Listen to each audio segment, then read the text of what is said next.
Good afternoon students. पिछली 3 video में हमने संयुक्त राष्ट्र संघ और उसके विभिन्न अंग, उसकी विभिन्न एजेंसियां और उनके कार्य, संयुक्त राष्ट्र संघ के उद्देश्य के बारे में पढ़ा।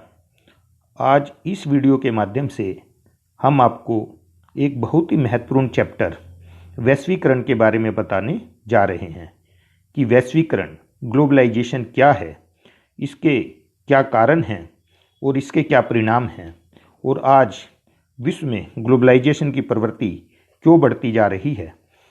इस वीडियो के माध्यम से हम आपको इस बारे में बताएंगे। और ये जो लेसन है वैश्वीकरण ग्लोबलाइजेशन, वैसे भी बहुत इम्पोर्टेंट है। तो बच्चों, वैश्वीकरण समकालीन विश्व राजनीति का एक बहुत ही महत्वपूर्ण विषय है। इसके परिणाम स्वरूप पूरा विश्व आज एक गांव सा लग रहा है। यानी पूरा विश्व जो है एक गांव का रूप उसने ले लिया है, एक नगर का रूप ले लिया है। जैसे अलग अलग देश होते हैं और बहुत से देश होते हैं, लेकिन वैश्वीकरण के कारण ऐसा लगता है कि संपूर्ण विश्व ही एक देश या एक नगर बन गया हो। दुनिया के एक हिस्से के लोग दूसरे हिस्से से जुड़ गए हैं। सूचना तथा प्रौद्योगिकी के क्षेत्र में हुई क्रांति का इस जुड़ाव में मुख्य कारण रहा है। कई आलोचक वैश्वीकरण को विकसित देशों का विकासशील देशों पर प्रभाव के रूप में देखते हैं। इसलिए विकासशील देशों में इसके प्रतिरोध में आंदोलन हो रहे हैं।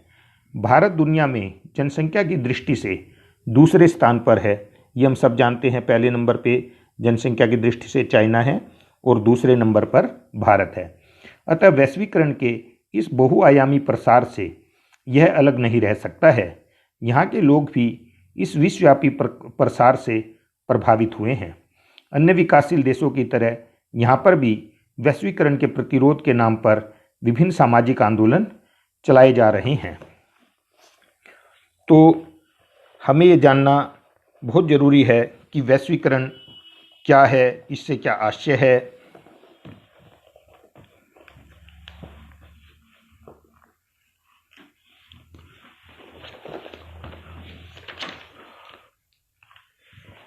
तो बच्चों, अगर हम मीनिंग लें इसका कि वैश्वीकरण से क्या आशय है, तो वैश्वीकरण एक बहुआयामी अवधारणा है और इसका अर्थ है विश्वव्यापी स्तर पर लोगों का एक दूसरे से जुड़ाव, यानी लोगों का एक दूसरे से जुड़ना। व्यापार, वित्तीय प्रवाह, टेक्नोलॉजी तथा सूचनाओं का एकीकरण आदि इसके प्रमुख अवयव हैं। व्यापार के कारण जो है, वित्तीय प्रवाह के कारण, यानी एक देश से दूसरे जगह वित्त का प्रभाव, टेक्नोलॉजी, सूचनाओं का, संचार साधनों के विकास, सूचना तकनीकी की प्रगति तथा बहुराष्ट्रीय कंपनियों के प्रसार ने राष्ट्र राज्यों के समय और स्थान की दूरी को कम कर दिया है तथा आज भारत में बैठा हुआ व्यक्ति अन्य राज्यों में स्थित लोगों से बातचीत करने के अतिरिक्त व्यापारिक गतिविधियों का संचालन भी करता है। एक देश में घटने वाली घटना अन्य देशों की स्थिति पर अपना प्रभाव डालती है। दुनिया के विभिन्न देशों में रहने वाले लोग आज एक दूसरे के इतने निकट आ गए हैं कि वे अपने को अलग अलग देशों के नागरिक, अलग अलग समाजों के सदस्य ना समझकर एक ही समाज या एक ही परिवार के सदस्य समझने लगे हैं और एक दूसरे की गतिविधियों से प्रभावित होते हैं तथा प्रभावित करते हैं।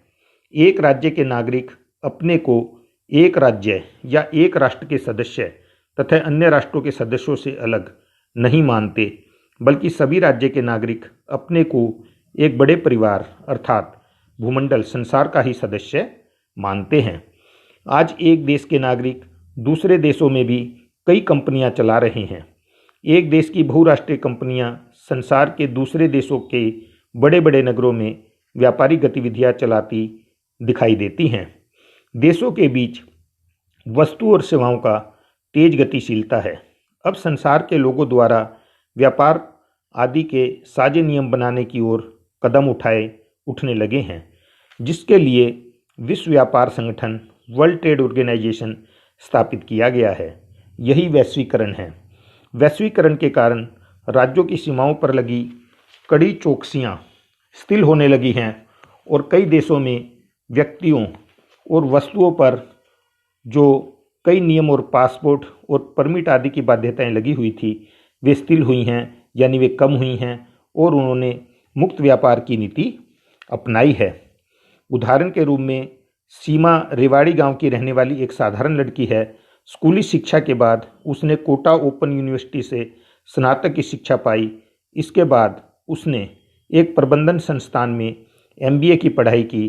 पढ़ाई के दौरान ही उसे एक निजी बैंक में काम करने का अवसर मिला, जिसके लिए उसे दुबई जाना था, परंतु उसके घर एवं समाज के लोग नहीं चाहते थे कि उनकी बिटिया देश छोड़कर नौकरी के लिए विदेश जाए। सीमा इसके लिए सहमत नहीं थी। वह किसी भी हालत में बड़ी रकम वाली इस नौकरी को हाथ से नहीं जाने देना चाहती थी। आखिर किस्मत ने उसका साथ दिया और आज वह दुबई में रहकर लाखों रुपए प्रति माह कमाती है। इस प्रकार यह व्यक्तियों एवं सेवाओं की खुली आवाजाही का उदाहरण है, जो वैश्वीकरण की एक परिघटना है। ऐसे ही एक और एग्जाम्पल लें। रंजीत एक कॉल सेंटर में काम करता है। वह रात को अपने ऑफिस में जाता है और सुबह घर लौटता है। वह अमेरिका स्थित अपनी कंपनी के लिए ग्राहकों को अपनी सेवा प्रदान करता है। उसका पोशाक, रहन सहन और खान पान अलग तरह का है। वह मैकडोनल्ड में खाना खाता है। उसके पास कैमरे से युक्त एक महंगा मोबाइल फ़ोन भी है। उसके बोलने का अंदाज बिल्कुल अलग स्टाइल का है। उसके रहन सहन पर पाश्चात्य सभ्यता का विशेष प्रभाव है। वास्तव में वैश्वीकरण का तात्पर्य पारस्परिक जुड़ाव से है, जिसका अर्थ है विश्व स्तर पर लोगों का एक दूसरे के निकट आ जाना। वैश्वीकरण के कारण विश्व के एक भाग के विचार दूसरे भाग में पहुंच रहे हैं। एक देश की पूंजी का अनेक देशों में प्रवाह हो रहा है। एक देश विशेष की वस्तुओं का अनेक देशों में पहुंचना तथा उन्नत जीवन को खोज में विदेशों में जाकर बसना आदि विश्वव्यापी पारस्परिक जुड़ाव के प्रमुख घटक हैं। संचार साधनों के विकास के साथ ही एक दूसरे से जुड़ने की भावना अत्यंत प्रबल हो गई है। Telegraph, telephone, mobile, microchip, internet जैसे नवीनतम आविष्कारों ने विश्व के विभिन्न भागों में संचार क्रांति ला दी है। छपाई और मुद्रण कला की भी इसमें महत्वपूर्ण भूमिका रही है। ऐसी भी बात नहीं है कि संचार क्रांति के कारण ही वैश्वीकरण अस्तित्व में आया है। इससे भी बड़ी बात यह है कि विश्व के अलग अलग हिस्सों के लोग अब यह समझने लगे हैं कि वे आपस में एक दूसरे से जुड़े हुए हैं। आज इस बात को लेकर लोग सजग हैं कि दुनिया में घटने वाली किसी घटना का प्रभाव विश्वव्यापी हो सकता है। उदाहरण के तौर पर बर्ड फ्लू अथवा सुनामी जैसी घटनाओं का असर पूरी दुनिया पर पड़ता है। और आप हाल ही में देख रहे हो कोविड-19 कोरोना का जो प्रभाव है, कोरोना जो महामारी है, उसका प्रभाव पूरे संसार पर पड़ रहा है। और वैश्वीकरण के कारण ही हम विभिन्न कोरोना से लड़ने के लिए, कोरोना की रोकथाम के लिए वैक्सीन का इजाद किया जा रहा है। विभिन्न देश इसमें लगे हुए हैं और जिस भी दिन ये बन जाएगी तो विभिन्न देशों के नागरिक जो है इसका इस्तेमाल करके इस महामारी से छुटकारा प्राप्त करेंगे। तो संक्षेप में विचार, पूंजी और वस्तुओं के व्यापक प्रवाह को वैश्वीकरण कहा जाता है। इससे यह अर्थ निकलता है कि पूंजी अथवा वित्त एवं प्रौद्योगिकी की पहचान अब राष्ट्र विशेष के संदर्भ में करना बेमानी है। इसका स्वरूप अंतर्राष्ट्रीय हो चुका है। अब बच्चों, जैसा आप अपनी स्क्रीन पर भी देख रहे हो,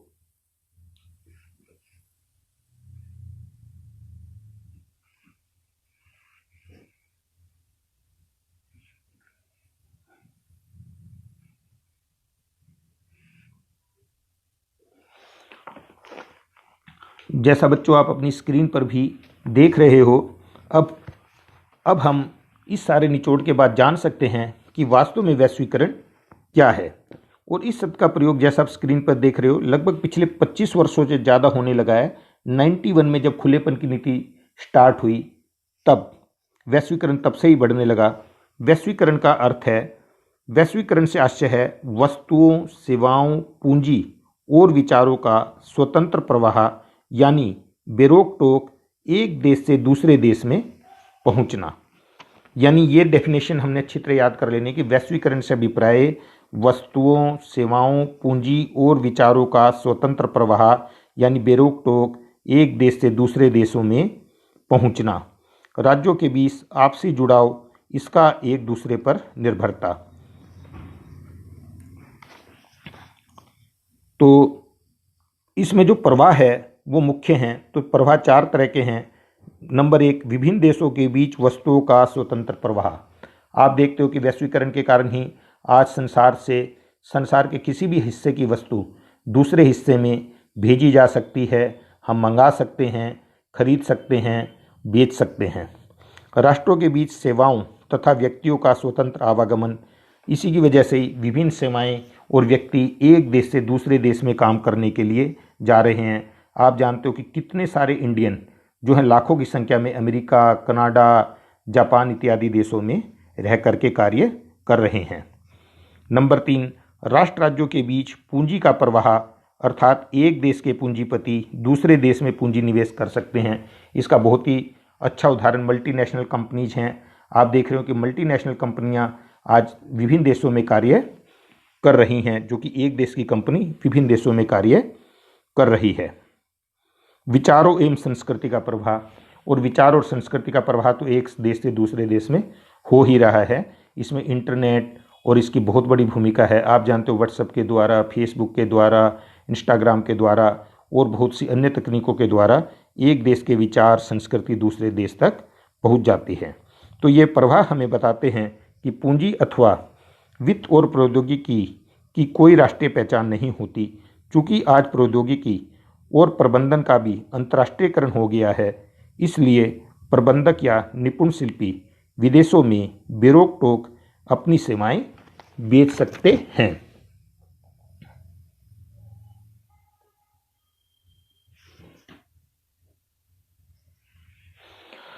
अब बच्चों, जैसा आप स्क्रीन पर देख रहे हैं, तो वैश्वीकरण हमने जान लिया कि वैश्वीकरण क्या है।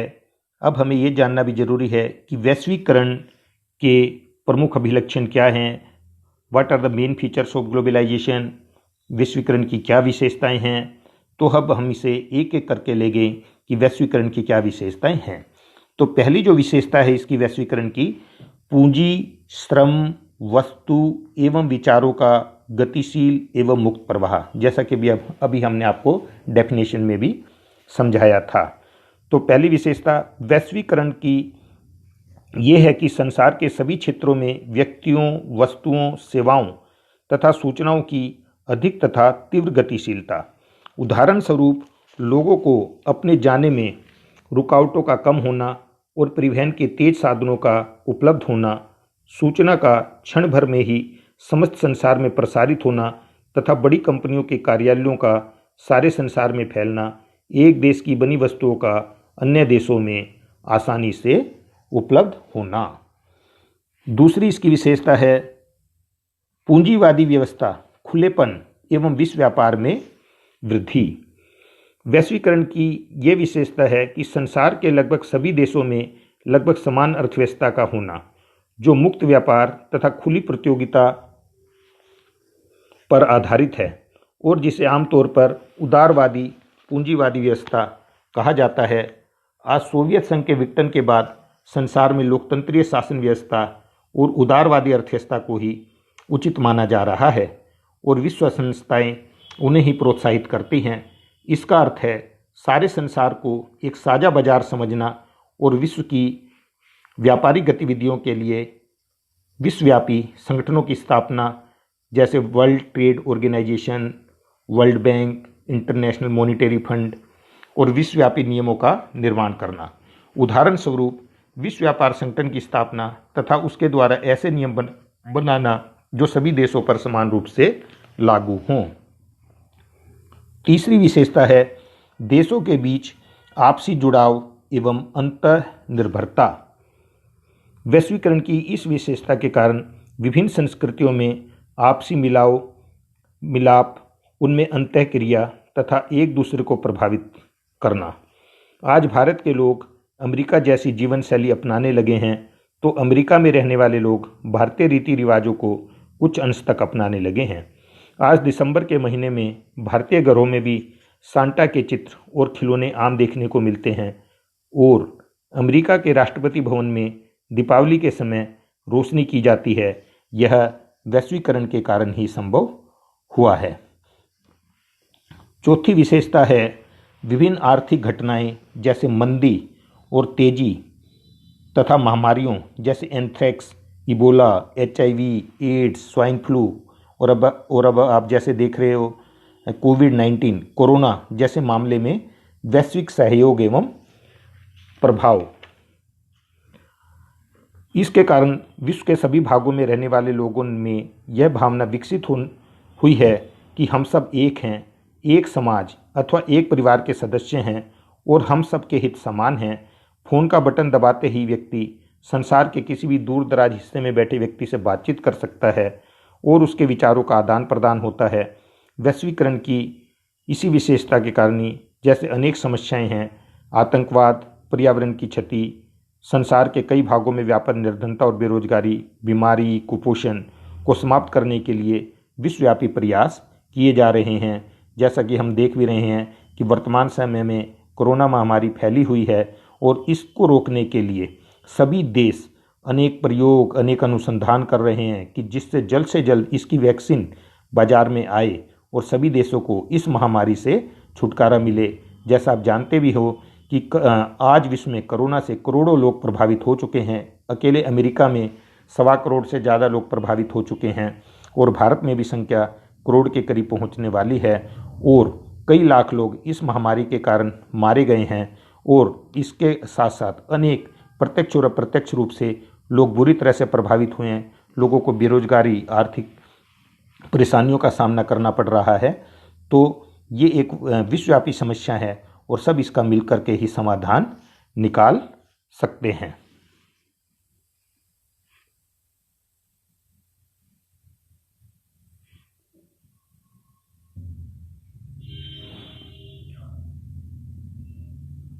अब बच्चों, जिस वैश्वीकरण की हम चर्चा कर रहे हैं तो हमारे लिए यह भी जानना अति आवश्यक है कि उस वैश्वीकरण के यानी ग्लोबलाइजेशन के क्या कारण हैं। What are the causes of globalization? विश्वीकरण के क्या कारण हैं, यानी संसार वैश्वीकरण की ओर विभिन्न देश क्यों बढ़े, किस वजह से वैश्वीकरण बढ़ता चला गया, क्यों हुआ।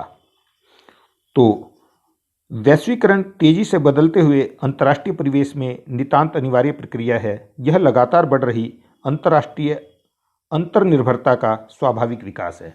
जैसे हम जानते हैं आज विभिन्न देश एक दूसरे पर निर्भर है। पहले की तरह नहीं है कि एक देश अपने आप में ही पूरा संपूर्ण हो। सभी देश विभिन्न चीज़ों के लिए एक दूसरे पर निर्भर हैं, आत्मनिर्भर हैं, एक दूसरे पर परस्पर निर्भर हैं, अंतर्निर्भर। यह 20वीं शताब्दी के अंतिम दशक में प्रारंभ हुआ। जैसा मैंने बताया, सोवियत संघ के विघटन के बाद 1991 से स्टार्ट हुआ और इस समय पूरी दुनिया में फैल चुका है। वैश्वीकरण के जो कारण हैं उन्हें इस प्रकार से हम कर सकते हैं जैसा आप स्क्रीन पर देख रहे हो। पहला कारण है विज्ञान एवं प्रौद्योगिकी। ये सबसे मुख्य कारण है वैश्वीकरण का। वैश्वीकरण में विज्ञान एवं प्रौद्योगिकी का बहुत महत्वपूर्ण योगदान है। 1990 के दशक में आई प्रौद्योगिकी की क्रांति ने विश्व को एक छोटा सा गांव बनाने में महत्वपूर्ण भूमिका निभाई है। टेलीफोन, टेलीग्राफ तथा इंटरनेट जैसे संचार के साधनों ने विश्व को जोड़ने में मुख्य योगदान दिया है। प्रौद्योगिकी के कारण ही विश्व के अनेक भागों में विचार, पूंजी एवं वस्तुओं की आवाजाही आसान हुई है। अतः कहा जा सकता है कि वैश्वीकरण में प्रौद्योगिकी का बहुत अधिक योगदान है। पूंजी, वस्तुओं, सेवाओं, विचारों और लोगों की गतिशीलता अथवा तीव्र गति से संसार के विभिन्न भागों में आवाजाही प्रौद्योगिकी की उन्नति के कारण ही संभव हो सकी है और इसने संसार के सभी क्षेत्रों को आमने सामने ला खड़ा किया है। यह हो सकता है कि आवाजाही की गति सभी क्षेत्रों में एक सी नहीं हो, परंतु पहले की अपेक्षा गति तेज हुई और इसने सारे जगत को एक सूत्र में जोड़ दिया है। दूसरा वैश्वीकरण का कारण है उदारीकरण व निजीकरण की नीति। आप सब जानते हो आजकल उदारीकरण और निजीकरण का दौर है। हम अपने देश में भी देख रहे हैं अधिकतर चीज़ों का निजीकरण किया जा रहा है। जो चीज़ें पहले सरकार के हाथ में थी वो निजीकरण की ओर बढ़ती जा रही है। जैसे विभिन्न निजी बैंक आ चुके हैं, जैसे आप देख रहे हो HDFC है, ICICI है, एक्सिस बैंक है। एयरलाइंस वगैरह, बहुत सी प्राइवेट एयरलाइंस आ गई। पहले केवल एक महानगर टेलीफोन निगम होता था, अब अनेक टेलीफोन कंपनियां आ चुकी हैं। इसी तरह से मल्टीनेशनल कंपनी हैं, और भी चीज़ों का निजीकरण लगातार होता जा रहा है। तो ये सब वैश्वीकरण के कारण ही हैं। 1980 के दशक के बाद से अंतर्राष्ट्रीय मुद्रा कोष तथा विश्व बैंक जैसी संस्थाओं ने विभिन्न देशों के ऊपर दबाव बनाया कि वे अपने दरवाजे विदेशी वस्तुओं के लिए खोल दें। सोवियत संघ के विघटन के बाद आर्थिक विकास के लिए बेहतर विकल्प प्रदान करने के नाम पर चल रहे वैचारिक संघर्ष समाप्त हो गए। अब पूंजीवाद को विकास का एकमात्र विकल्प मान लिया गया। एशिया, अफ्रीका, लैटिन अमेरिका और पूर्वी यूरोप के देशों ने उदार आर्थिक नीतियां अपनाई। विश्व व्यापार संगठन की सदस्यता स्वीकार कर लेने के बाद इन देशों में बहुराष्ट्रीय कंपनियां तेजी से पांव पसारने लगी। उदारीकरण के अंतर्गत उद्योगपतियों को किसी भी उद्योग, व्यापार अथवा व्यवसाय में प्रवेश करने की स्वतंत्रता प्रदान की गई। केवल कुछ को छोड़कर लगभग सभी क्षेत्रों को निजी उद्योगपतियों के लिए खोल दिया गया। और यह उदारीकरण की नीति का ही परिणाम है कि आज हमारे जो बाजार हैं चाइना के माल से अटे पड़े हैं।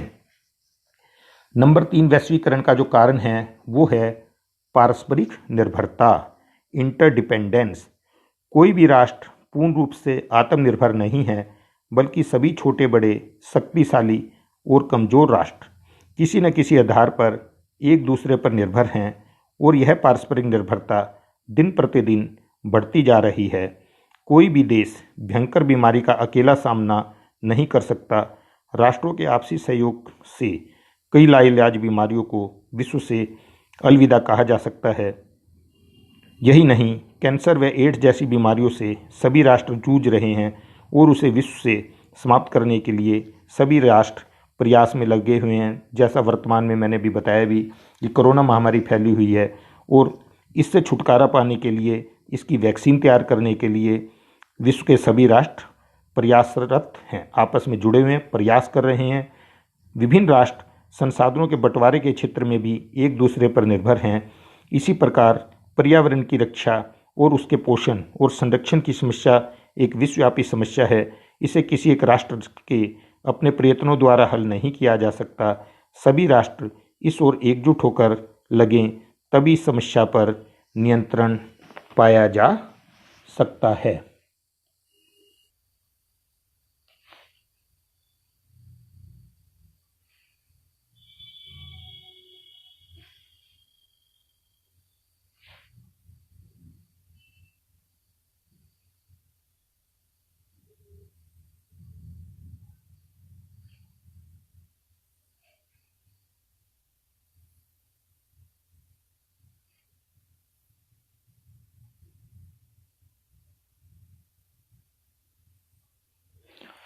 अब बच्चों, हमने वैश्वीकरण के बारे में जाना कि वैश्वीकरण क्या है, वैश्वीकरण के क्या लक्षण हैं और वैश्वीकरण के क्या कारण हैं। अब हम देखेंगे कि वैश्वीकरण जो है उसके क्या परिणाम हुए। जो पूरी दुनिया वैश्वीकरण की ओर बढ़ी, सभी देश एक दूसरे से पर आत्मनिर्भर हो गए, डिपेंड हो गए, तो इस वैश्वीकरण के क्या परिणाम निकले, ये हम देखेंगे। तो इसे हम 3 भागों में बांट सकते हैं। ये आपको याद करने में भी आसानी रहेगी ऐसे एग्जाम में। वैश्वीकरण के परिणाम या प्रभाव, एक ही बात है, किसी भी रूप में प्रश्न आ सकता है कि वैश्वीकरण के परिणाम लिखिए या प्रभाव लिखिए। तो पहला है, जैसा आप स्क्रीन पर देख भी रहे हो, राजनीतिक परिणाम। तो इसे हमने राजनीतिक परिणाम के अंतर्गत पहला, राज्य के कल्याणकारी कार्यों में कटौती। वैश्वीकरण के कारण राज्यों के कार्यों की प्रकृति में बदलाव आया है। अब सरकारों को जो करना है उसे करने की ताकत घटती जा रही है। पूरी दुनिया में कल्याणकारी राज्य की धारणा अब पुरानी पड़ चुकी है। इसकी जगह न्यूनतम हस्तक्षेपकारी राज्य ने ले ली है। वर्तमान समय में पुनः न्यूनतम हस्तक्षेपकारी राज्य की धारणा का विकास हो रहा है, अर्थात राज्य केवल कुछ महत्वपूर्ण कार्य तक ही अपने आप को सीमित कर रहा है। राज्यों ने पूंजीवादी अर्थव्यवस्था को अपनाया है, जिसके अंतर्गत राज्य को अहस्तक्षेप की नीति अपनानी पड़ती है। राज्यों के कार्यों में कमी हुई है और विशेषकर राज्यों की लोक कल्याणकारी प्रकृति को धक्का लगा है। उनके समाज कल्याण, सामाजिक न्याय तथा सामाजिक सुरक्षा संबंधी कार्य कम हुए हैं। राज्य अब कुछ मुख्य कार्यों तक ही अपने को सीमित रखने लगे हैं। इससे लोगों के जीवन के विकास में राज्य की भूमिका में कमी आई है। गरीब तथा पिछड़े वर्गों को की दशा में सुधार किए जाने वाले कार्य प्रभावित हुए हैं। राज्य अब अपनी विदेश नीति स्वतंत्रतापूर्वक निश्चित करने में भी अपनी शक्ति में कमी का होना महसूस करते हैं और अर्थव्यवस्था निश्चित करने में भी। उदारीकरण एवं वैश्वीकरण के इस दौर में बाजार का महत्व अत्यधिक बढ़ गया है। राज्य के स्थान पर बाजार के द्वारा आर्थिक एवं सामाजिक प्राथमिकताओं का निर्धारण होने लगा है। पूरी दुनिया में बहुराष्ट्रीय निगम अपने पैर पसार चुके हैं और उनकी भूमिका महत्वपूर्ण हो गई है। ये विकासशील देशों में सरकारों को प्रभावित करती है। इससे सरकारों को अपने इस दम पर फैसला करने की क्षमता में कमी आती है। नंबर 2, राष्ट्र का महत्व। कुछ विद्वानों के अनुसार वैश्वीकरण के प्रभाव के बावजूद बेशक राज्य के कल्याणकारी कार्यों में कमी हुई है।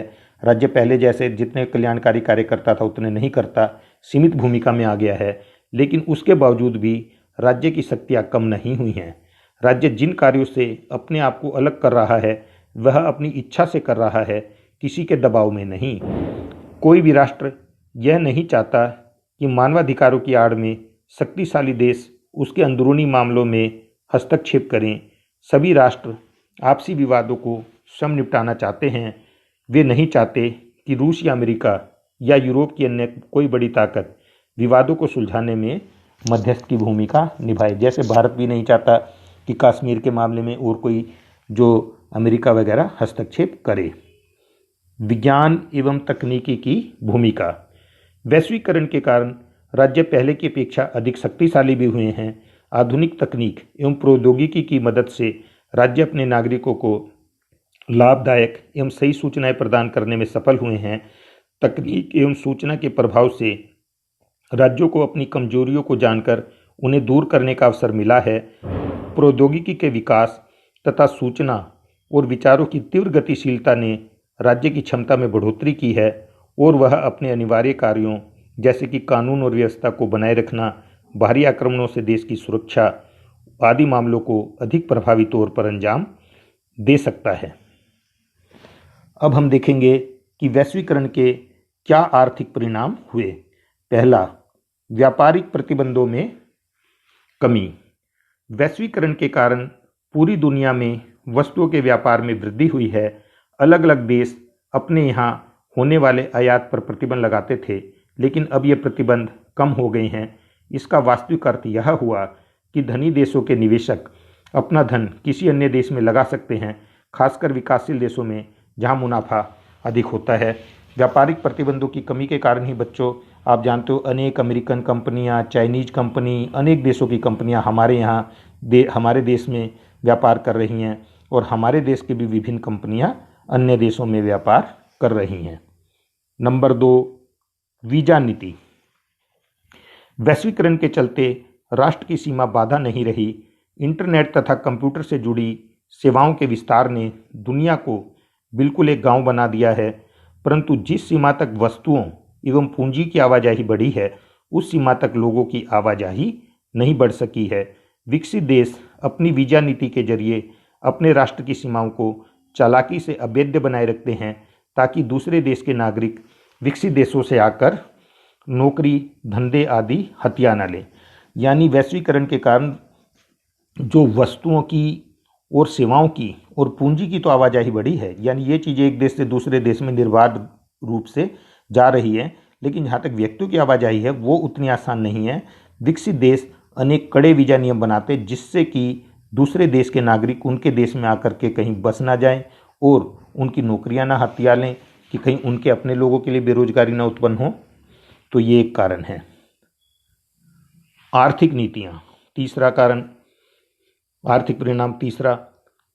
वैश्वीकरण के संदर्भ में इस बात का ध्यान रखना आवश्यक है कि हर जगह समान नीति अथवा लेने का मतलब यह नहीं होता कि हर जगह परिणाम भी समान होंगे। वैश्वीकरण के कारण दुनिया के अलग अलग हिस्सों में सरकारों ने एक जैसी आर्थिक नीतियाँ अपनाई हैं, परंतु उनके परिणाम अलग अलग हुए हैं। अतः सर्वमान्य निष्कर्ष के बदले संदर्भ विशेष पर ध्यान देना जरूरी है। यानी सेम आर्थिक नीति अपनाने के बाद सब देशों में अलग अलग परिणाम निकले। जैसे मान लो खुली आवाजाही है और एक देश से दूसरे देश में मल्टीनेशनल कंपनी आ रही हैं, तो कुछ देशों को इससे काफ़ी लाभ हुआ, कुछ देशों को इससे काफ़ी नुकसान हुआ। उनके अपने नागरिक बेरोजगार हो गए और उनकी जो अपने ऊपर निर्भरता थी वो समाप्त हो गई। नंबर 4 है सामाजिक विषमता। कुछ लोगों की राय में वैश्वीकरण से आबादी के एक छोटे से तबके को लाभ होगा, जबकि नौकरी एवं जन कल्याण अर्थात शिक्षा, स्वास्थ्य, साफ सफाई आदि के लिए सरकार पर आश्रित लोग बदहाल हो जाएंगे। अतः सामाजिक सुरक्षा कवच तैयार करके आर्थिक रूप से कमजोर तबकों पर दुष्प्रभाव को कम करने की पहल की जानी चाहिए। नंबर 5 पारस्परिक निर्भरता। वैश्वीकरण के कारण पारस्परिक निर्भरता की रफ्तार बढ़ती जा रही है। दुनिया के लोग, व्यवसाय, सरकार आदि के मध्य जुड़ाव बढ़ता जा रहा है। खुलेपन के कारण ज़्यादा से ज़्यादा आबादी की खुशहाली बढ़ी है। इस प्रकार वैश्वीकरण के समर्थक इसे अपरिहार्य मानते हैं। अब हम इसके सांस्कृतिक परिणाम देखेंगे। तो वैश्वीकरण के सांस्कृतिक परिणामों में पहला है पश्चिमी संस्कृति को बढ़ावा। तो वैश्वीकरण के कारण सांस्कृतिक समरूपता द्वारा विश्व में पश्चिमी संस्कृति का प्रभाव बढ़ता जा रहा है। आज आप जानते हो कि हमारे यहाँ भी वेस्टर्न कल्चर बढ़ती जा रही है। लोग पश्चिमी संस्कृति को अपनाते जा रहे हैं। वहाँ के पहनावे, वहाँ के सॉन्ग्स, ओढ़ना पहनना, उन्हीं का जो फैशन है जो चल रहा है, सब उसको अपनाते जा रहे हैं और अपनी संस्कृति हमारी कहीं ना कहीं नष्ट होती जा रही है। पश्चिमी संस्कृति इस तरह से बढ़ती जा रही है। नंबर 2 खाने पीने एवं पहनावे के विकल्पों में वृद्धि। वैश्वीकरण का एक सांस्कृतिक परिणाम ये भी हुआ है कि आज हमारे पास खाने पीने और पहनावे के अनेक विकल्प हैं। पहले हम अपना सादा घरेलू खाना ही खा सकते थे या सादा घरेलू जो पहनावा है, वस्त्र है, उन्हें ही पहन सकते थे।